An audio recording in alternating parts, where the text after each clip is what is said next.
गोपी, कांग्रेस की तरफ से कहा जा रहा है कि वो अपने तरीके से प्रचार कर रहे हैं क्योंकि आप अहमदाबाद में हैं, गुजरात की राजनीति को समझती हैं।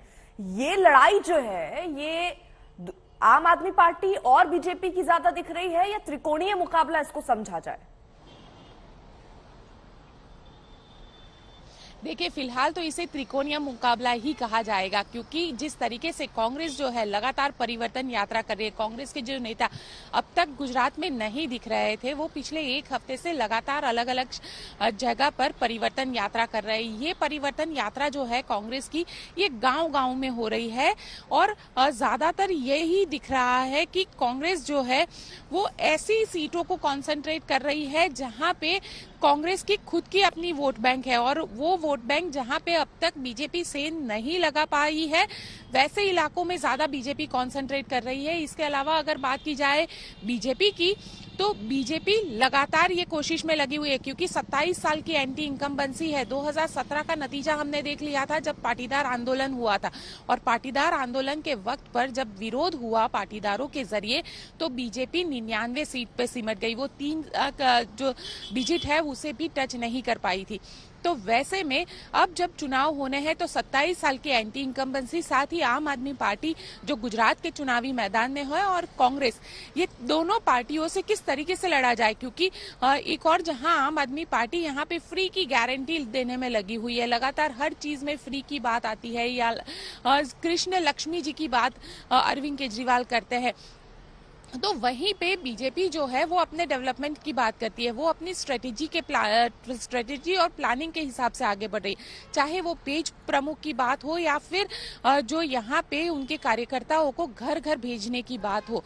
ये सारी चीजें बीजेपी अपनी कैंपेनिंग में कर रही है। प्रधानमंत्री 3 दिनों का प्रधानमंत्री का दौरा भी कल ही खत्म हुआ है। प्रधानमंत्री का जो दौरा, माफ कीजिएगा, परसों खत्म हुआ। कल राष्ट्रीय शोक था, लेकिन मोरबी में जो हादसा हुआ, उस हादसे के बाद बीजेपी ने जो अपने चुनावी कैंपेनिंग थे उसे थोड़ा सा स्लो कर दिया था। लेकिन आज वापस गृह मंत्री अमित शाह यहाँ पे पहुंच रहे हैं। गृह मंत्री अमित शाह की एक मैराथन मीटिंग मिलने वाली है। लगातार 3 दिनों की ये मीटिंग रहेगी, जिसमें भूपेंद्र यादव जो कि गुजरात बीजेपी के प्रभारी है, साथ ही गुजरात के मुख्यमंत्री CR पाटिल और जो संगठन के लोग हैं, इन लोगों की ये मीटिंग होगी। ठीक है, यानी देखिए गोपी, ये घड़ी आ चुकी है जिस पर अब चुनावी लड़ाई चल रही थी। आम आदमी पार्टी हो, बीजेपी हो, और अब कांग्रेस, जैसा आप कह रहे हैं हफ्ते भर से वो भी बहुत एक्टिव दिख रहे हैं गुजरात में। तो ये लड़ाई अब तेज होती हुई नजर आ रही है, क्योंकि आज 12 बजे होना है प्रेस कॉन्फ्रेंस। लेकिन चुनावों से ठीक पहले मोरबी में जो हादसा हुआ, क्या ये भी कोई बड़ा रोल प्ले कर सकता है? ये भी क्या चुनाव में कोई असर डाल सकता है? इस पर भी आगे बात करेंगे, लेकिन चुनावी बयानबाजियां जो हैं वो तेज हो चुकी हैं। जो सारे तथ्य निकल के आ रहे हैं वो ये कि ये एक बहुत बहुत बहुत बड़े भ्रष्टाचार का मामला है, जिसको अब दबाने की कोशिश की जा रही है। एक घड़ी बनाने वाली कंपनी को पुल बनाने का ठेका क्यों दिया गया? पहला प्रश्न तो यही उठता है। नंबर 2, उसको बिना टेंडर किए पुल रख रखाव का, मतलब मेंटेनेंस कह रहे हैं या रिपेयर कह रहे हैं, रिपेयर का ठेका क्यों दिया गया? FIR के अंदर ना तो कंपनी का नाम है, ना कंपनी के मालिक का नाम है। तो अभी से अस्पताल की पुताई तो अलग है, लेकिन मामले की पूरी लीपा पोती पे चालू हो गया है। छोटी राजनीति करते हैं और किस प्रकार छोटे मन से राजनीति करते हैं। प्रधानमंत्री जी वहां पर खुद चिंता कर रहे हैं, वहां खुद गए हैं, वहां पर जो लोग इंजर्ड हैं, जो लोग हॉस्पिटल में, उनकी चिंता कर रहे हैं, बाकी लोगों के परिवारजनों से मिल रहे हैं, अधिकारियों को सख्त सख्त एक्शन लेने के लिए प्रेरित कर रहे हैं। वो हो रहा है कि सख्त सख्त एक्शन लिया जाए।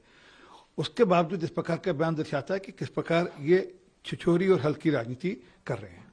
सच्चाई क्या वो तो कल तक मालूम पड़ेगा, और बहुत ही दुखद घटना है। मैं समझता हूँ स्टेट गवर्नमेंट को चाहिए इमीडिएटली इंक्वायरी बिठवा इसकी, किन परिस्थितियों में। अभी ये मैंने सुना नया ब्रिज की रिनोवेशन हुआ था पुल का, और क्या कारण है कि अचानक ये गिर गया, इतनी बड़ा हादसा हो गया। तो सरकार को चाहिए कि इमीडिएटली घोषणा करे, निष्पक्ष जांच हो, दोषियों को सजा मिले। अभी तो आज मैं यही कह सकता हूँ। बंगाल के चुनाव के समय पुल गिरा था, तो मोदी जी ने कहा था ये एक्ट ऑफ गॉड नहीं है, ये एक्ट ऑफ फ्रॉड है। मोदी जी, अब आप बताइए कि ये एक्ट ऑफ गॉड है कि एक्ट ऑफ फ्रॉड है?